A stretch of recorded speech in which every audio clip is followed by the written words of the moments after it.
या सगळ्यावर नजर कायम असेल। वळूया पुढल्या बातमीकडे। बातमी पाऊस पाण्यासंदर्भातली आहे, कारण मुंबई आसपासचं उपनगर सातारा पुणे या ठिकाणी पावसाचं धुमशान आहे।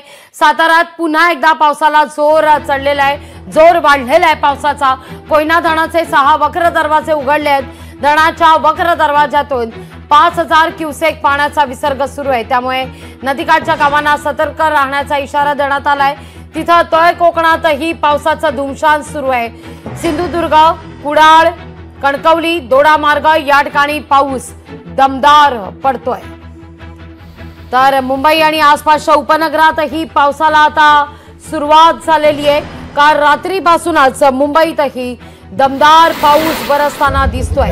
या सगळ्याविषयी अधिक माहिती घेण्याकरता कोकणातून आपल्या सोबत रोहन नाईक आपले प्रतिनिधी जोडले गेलेले आहेत, तर शशिकांत सूर्यवंशी सातारा कराडवरून आपल्या सोबत जोडले गेलेले आहेत। थेट जाते सुरुवातीला तळ कोकणात सिंधुदुर्गात।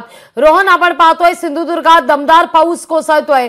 कुडाळ, रत्नागिरी, कणकवली या पट्ट्यात मुसळधार पाऊस आहे। सतर्क राहण्याचा इशारा सुद्धा आहे। काय सध्या परिस्थिती आहे? नक्कीच लागवी मॅडम, काल संध्याकाळपासून जोरदार पाऊस सुरू झाला सिंधुदुर्गमध्ये।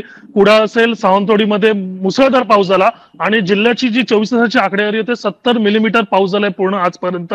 आणि मात्र संध्याकाळी जो पाऊस सुरू झाला तो रात्री सुद्धा कंटिन्यू चालू होता, कोसळधारा चालूच होत्या पावसाच्या। मात्र सकाळी 7 वाजल्यापासून पाहिलं असेल तर बऱ्यापैकी पावसाने विश्रांती घेतली आहे। सिंधुदुर्ग जिल्ह्यात आत्ताची पूरस्थिती कुठेही नाहीये। नद्यांना मोठ्या प्रमाणात पाणी जरी असलं तरी जे कुडाळ जे शहर आहे सिंधुदुर्ग जिल्ह्याचं मध्यवर्ती केंद्र, तिथे जी नदी येते भंगसाळ नदीला, तिथे आता पूरस्थिती नाहीये जी मागच्या वेळी होती। त्यामुळे एकंदरीत आता पावसाने विश्रांती घेतली आहे आणि त्यामुळे आता शेतकरी सुद्धा बऱ्यापैकी जे शेवटच्या टप्प्यात आपली शेती आता सुरू केलेली आहे। अगदी थेट जाऊया साताराला आपले प्रतिनिधी शशिकांत सूर्यवंशी यांच्याकडे। शशिकांत, काय सध्या परिस्थिती आहे? धरणाचे दरवाजे उघडण्यात आलेले आहेत, 6 वक्र दरवाजे कोयना धरणाचे उघडण्यात आलेले आहेत। नदीकाठच्या गावांना सुद्धा इशारा आहे। शशिकांत, माझा आवाज पोहोचतोय? पोहोचतोय मॅडम।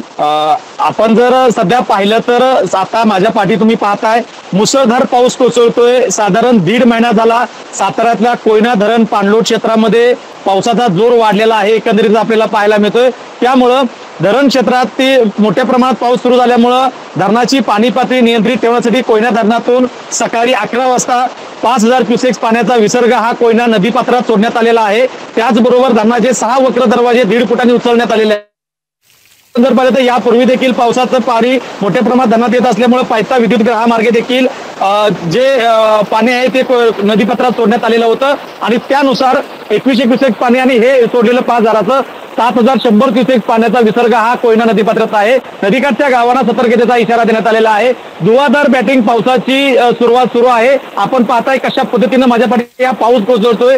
जो पाऊस आहे तो आता थांबायचं नाव घेत नाहीये। जर आपण पाहिलं तर 24 तास झाले पाऊस हा मुसळधार घाटपट्ट्यामध्ये पडतोय आणि आता नदीकाठच्या गावांना सतर्कतेचा इशारा देण्यात आलेला आहे।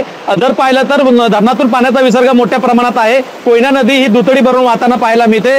तर जर आपण पाहिलं तर कोयना नदीला मिळणाऱ्या उपनद्या असतील, कापणा असेल, इतर नद्या असतील, त्या नद्यांचा देखील पाण्याचा फ्लो वाढला असल्यामुळं नदीकाठच्या गावांना प्रशासनाने अलर्ट केलेला आहे। कोणत्याही आस्थापना ज्या असतील, नदी शेजारी असतील, वीज पंप पाणी त्यांना देखील वेळेत हलवण्याची गरज आहे, ते देखील अगदी। त्यामुळे आपण पाहतोय कोकण, सातारा, मुंबई आसपासचं उपनगर आणि पुण्यात दमदार पाऊस सध्या कोसळतोय। तुर्तास धन्यवाद, तुमच्या दोघांचे सुद्धा आभार, तुम्ही दिलेल्या एकूणच सविस्तर माहिती करता। लोकशाही मराठी ऐका, पहा, जागरूक रहा।